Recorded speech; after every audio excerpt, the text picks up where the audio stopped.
আজকে আমরা আমাদের মাটি ও মানুষের নেতা রোহান রবগঞ্জের কান্ডারি বারবার কারা নির্যাতিত সেই দুইবার বিপুল ভোটে নির্বাচিত মাটি ও মানুষের নেতা খন্দকার আব্বাস ভাই, তিনি আজকে আমাদের নবাবগঞ্জের 14টা ইউনিয়নের যুবদলের নেতাকর্মীদের তিনি ডাকিয়েছেন। আজকে আমরা তার ডাকে সাড়া দিয়ে কৈলার ইউনিয়ন থেকে আমরা যুবদলের বিশাল এক বহর নিয়ে আমরা তার বাসায় যাচ্ছি। আমরা বিগত দিনও দেখেছি খন্দকার আব্বাস ভাই যুবদলের প্রতি অনেকটা নির্ভরশীল ছিলেন। আজকে ফেসিবাদ সরকারকে পতনের ক্ষেত্রে সবচেয়ে বড় ভূমিকা রেখেছিল যুবদল। আশফাক ভাইয়ের প্রত্যেকটা আন্দোলন সংগ্রামে যুবদল ছাত্রদল সবসময় ঝাঁপিয়ে পড়েছে। বিগত দিনে আমরা থাকবো তার পাশে। যে কোনো সমস্যা মোকাবেলার জন্য আমরা প্রস্তুত। বাংলাদেশ জাতীয়তাবাদী যুবদল সবসময় আন্দোলনে রাজপথে ছিল, আগামীতেও থাকবে। তাই আজকে আমরা যুবদল নিয়ে খন্দকার আব্বাস ভাই আমাদের দিক নির্দেশনা দিবেন। সামনে জাতীয় সংসদ নির্বাচনে যুবদলের ভূমিকা কি থাকবে সেই লক্ষ্য নিয়ে তিনি আমাদের দিক নির্দেশনা দিবে।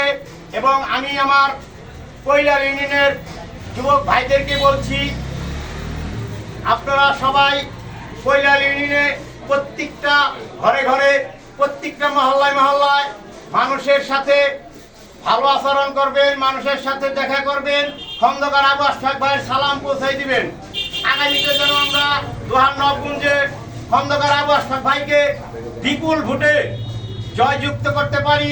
আমরা যেন তাকে এমপি নয় মন্ত্রী হিসাবে আমরা কৈলার ইউনিয়নে তাকে আমরা আবার আনতে পারি, সেই লক্ষ্য রেখে আমরা কাজ করব ভাইয়ের নির্দেশনা মতো। আরেকটা কাজ করতে একটা স্লোগান দিবি, ওই ধানের শীষের স্লোগান আছে, সবাই মিলে মানে লজ্জা পেলে চলবো না।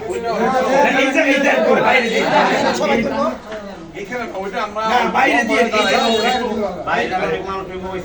দেন না, এনে মুখ দিয়ে কইতে তো সমস্যা নাই। আরে বাইরে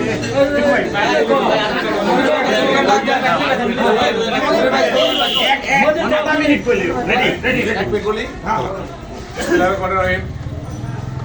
মহান আল্লাহ তাআলার কাছে প্রথম লাখ কোটি শুকরিয়া আদায় করতেছি যে আমার এই রাজনৈতিক লাইফে এই সর্বপ্রথম আমাদের প্রিয় নেতা জনউন্নতির নেতা আগামী দিনের কান্ডারি দোহান নবাবগঞ্জের অভিভাবক, আমাদের প্রিয় মুখ, আস্থার প্রতীক জননেতা খন্দকার আব্বাস ভাই, তিনি বলেছিলেন গত 1 মাস আগে, একটু ধৈর্য ধরে, একটু সবর করো।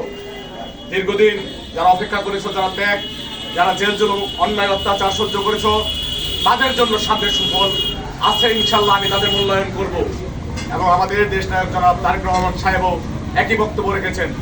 আজকে সেই কথা 1 মাস পার হওয়ার আগ পর্যন্তই আমরা দেখলাম আমাদের প্রিয় নেতা আমাদের যে মূল্যায়ন করে আজকে প্রিয় নেতার বাসায় এই কৈলার ইউনিয়নের যুবদলকে তিনি ডাক দিয়েছেন যে কোনো আগামী নির্বাচনকে সামনে রেখে কিভাবে সুন্দর করা যায়, নির্বাচন সুসংগঠিত করে কিভাবে আমরা ভোট চাবো, একে অপরের সাথে মিলামেশার সমস্ত দ্বিধাদ্বন্দ্ব ভুলে, অতীতের সমস্ত আমরা দুঃখ কষ্ট ভুলে আমাদের জননেতাকে এমপি এবং মন্ত্রী হিসেবে সংসদে কিভাবে পাঠাবো, সেই উদ্দেশ্যে হয়তো আজকে আমাদের প্রিয় নেতার বাসায় আমরা যাচ্ছি। আমি অন্তত মনে করি আমার ব্যক্তিগতভাবে আমার এই যুবদল কৈলার ইউনিয়নের মধ্যে আমি জন্মগ্রহণ করেছি, দোহান নবাবগঞ্জের সন্তান হিসাবে এমন একজন নেতা পেয়েছি যিনি ঢাকা জেলায় দূর দিনে থেকে তিনি নেতৃত্ব দিচ্ছেন আমাদের ঢাকা জেলার মধ্যে। এটা আমাদের গর্ব, আমাদের অহংকার, আমাদের নেতা।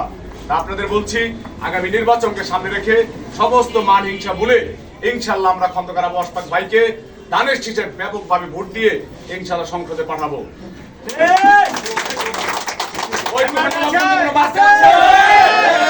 এই কৈলার ইউনিয়নের কোনো মার্কা আছে?